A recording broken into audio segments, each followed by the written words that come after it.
Hi everyone, Ohayo gozaimasu. Welcome! This channel is for Japanese learners of English.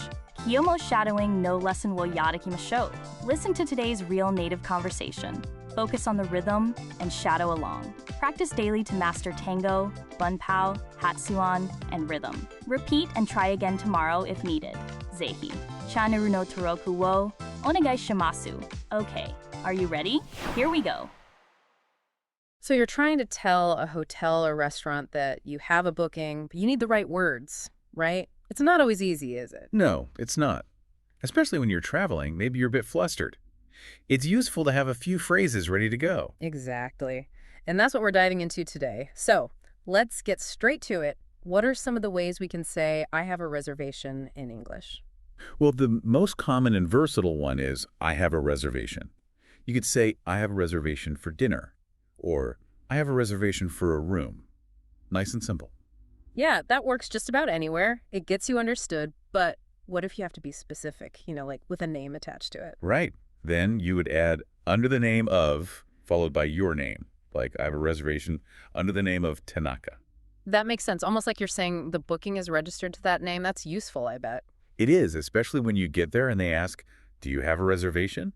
You can just confidently say yes under the name of Smith. So it's like a standard format? I see. So I have a reservation is a general term, and I have a reservation under the name of E is the more specific one. Exactly. Now, sometimes you can shorten that. You can say, my reservation is under the name of Smith. It's just another way of saying the same thing. Okay, so a slight shift in phrasing, but meaning is the same. What else we got up our sleeves? Well, you can also say the reservation is in the name of your name. Just another way to say it. More emphasis on the actual booking, I guess. And it's good to have those alternatives, right? Just so you're not stuck using the same phrase. But what about when you're talking about the past, like when you're stating that you've already booked it? Oh, yeah. Then you might say the booking was made under the name of Tanaka. It's like confirming that you already took the step of booking. That's a good point. It shows you did the pre-planning. So was made puts it into the past. Is that it? Are there any other ways you'd phrase it? Well, you could also say, I've booked under the name Tanaka. It's short and casual, and it means the same thing. So I've booked works like a simplified version. I mean, these are all variations on a theme, right? Same goal, different paths. Precisely. And remember, I have a table booked under the name of Sato means that you reserved a specific table. It's a bit more detail, like the place in particular. Right. It's helpful if you want to be clear on those finer details. But what if you just want to confirm you have a booking for a specific time, say like 9 o'clock? Oh, then you can say, I have a reservation for 9 o'clock. Simple as that. You can add uho too. So I have a reservation at 9. Either ways, people understand what you mean. I bet. So that gets straight to the point. You're making clear when your booking is. What if it is a restaurant? Does it change? For restaurants, sometimes you'll hear, I have a table booked for 9 o'clock. It just emphasizes the table part of the booking, Yeah. That makes sense. It makes it clear you're not expecting a random seat at the bar or something. It's a table. What else did they say? Sometimes people will say, yes, I have a 9 o'clock reservation when they're confirming a booking. That's quite common. That's a good one. What if you want to add your name to that? Then you might say, yes, I have a reservation at 9 under the name of your. It's all about just giving as much clarity as possible. Makes sense. So you're saying it and also saying who it has for. That's good to know. Any other points to keep in mind? Yes. When you say, I have a booking for 21 o'clock, that's for 9 p.m.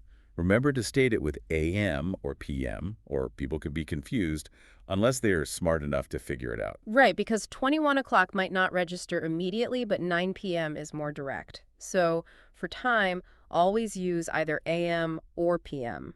Makes complete sense. Yes, and you can also say, I have a reservation for 9 p.m. under the name that covers all the bases. Absolutely. It is all about getting the right info across as clearly and simply as possible. These phrases really help with that.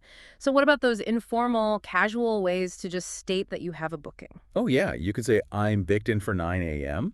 It's a bit more laid back and less formal. That's a good one. So, booked in a works as a casual alternative. So what would you say if someone asks, do you have a reservation? If someone asks, do you have a reservation?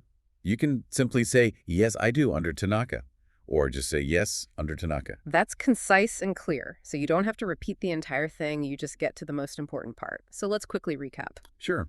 For a general booking, it's I have a reservation to specify a name. I have a reservation under the name of your name. And for past bookings, it's the booking was made under the name of, and to confirm time with name, you say, I have a reservation for 9 p.m. under the name. Easy. Yes. Plus, a quick and easy one is I'm booked under name for casual confirmation, and when asked, just say yes under your name for a quick reply. I think that about covers all the bases. You got all the key phrases, you know how to use them, and you're set for your next hotel or restaurant trip. Exactly. The goal is to be clear, concise, and confident. And now they've got all the phrases that'll help with that. All right, we've finished today's lesson. How did you find it? 理解できない部分はありませんでしたか? Repeat and try again tomorrow if needed. Please let me know your 感想 or request in the comments. ぜひチャンネルの登録をお願いします. I look forward to seeing you all again soon. See you next time. Bye bye.